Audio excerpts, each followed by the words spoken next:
almost as a writer have a responsibility to end with hope. I wonder why you think that is.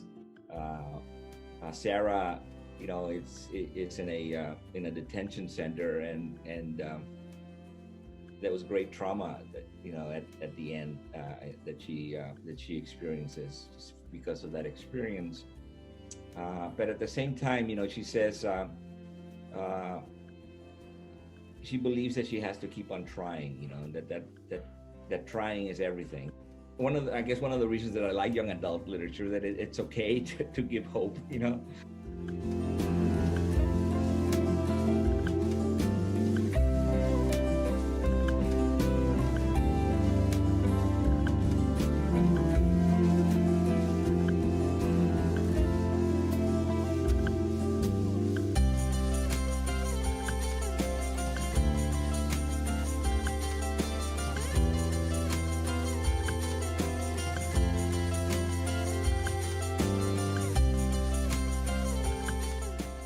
But the one thing that hasn't changed is that I'm always writing and I'm always reading.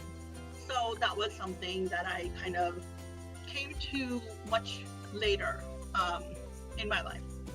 But that's why I think this picture is really special to me, because it's like, you know, this little girl, she didn't know that she would be a writer one day and writing books that people were reading, writing books that people were checking out from a library in America. Zora got to loving tales from hearing the townsfolk swap stories at Joe Clark's general store. Oftentimes, Mama sent her over to fetch a little sugar or salt, and Zora would stall, make a 10-minute errand last an hour, just to overhear tales like how that trickster, Brer Rabbit, always got the best of Brer Fox. Only thing that pulled her away was Mama calling, "Zora, if you don't get here, if you don't come here, you better."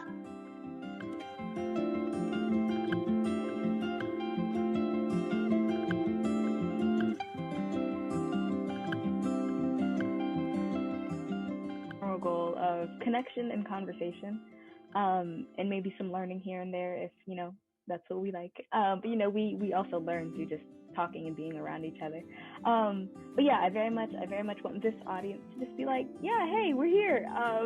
And I think it'd be really cool if at least one person could walk away and feel more connected to my community or my people, or even just this book, and to be able to feel like you've learned something. Hope you took something important away from it, and again, like Sasa said, feel, you know, more connected to our community, and you know, Muslims and what we have to go through. But I also would like for you guys to start, you know, some projects of your own, you know, start whatever it is that you like to do. I think it would be really important for you to start now, because you guys are young, so you have a lot of time to kind of like, I guess, harness your craft.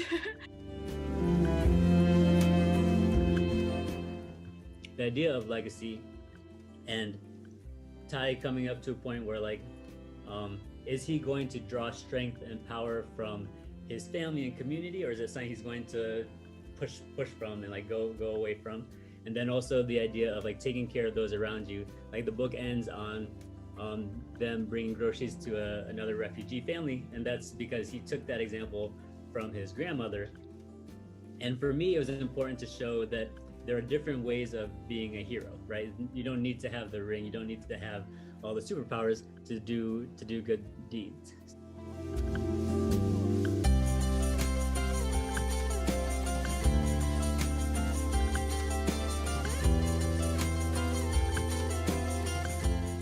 We're doing it right here. We're talking, we're seeing each other, we're listening to one another, right?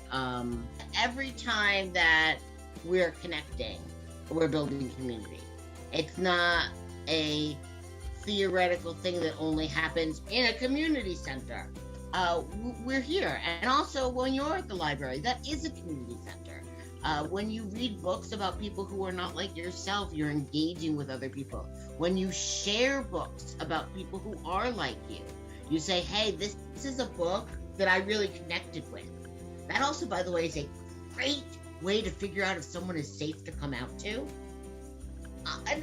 No, I don't say I'm trans. I can say, hey, what do you think about this character in this book? And if things go well for that, you can go, oh, this person is a safer person for me to talk to. Talking and being aware and noticing, you probably tomorrow and in the next week will notice things a little bit differently because of things we said now. Hold on to those. Those are gems.